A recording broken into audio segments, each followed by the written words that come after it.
नहीं मुझे यहाँ ये बताइए, हमने पहले की बात रोकी अल्लाह हाफिज़, खैर दे।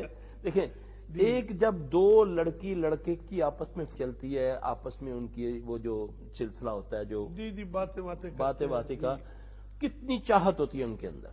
हाँ हैं जी, वो माँ को भी मारने के लिए तैयार है, बाप को भी छोड़ने के लिए तैयार है। जी ठीक। जैसे ही निकाह होता है तो एकदम अदावत शुरू हो जाती है।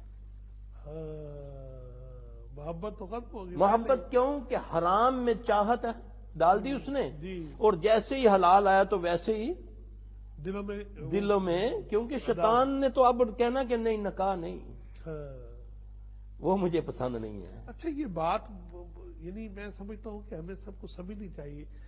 ख्याल आ सकता है और ये भी वस्सा है कि अगर शैतान को क्या है, वो कि इन मामलात में वो तो अदुव्वु मुबीन है, वो तो करेगा हर खैर के मामले में, उसको हर खैर के मामले, कोशिश करनी है हर खैर के मामले। जी।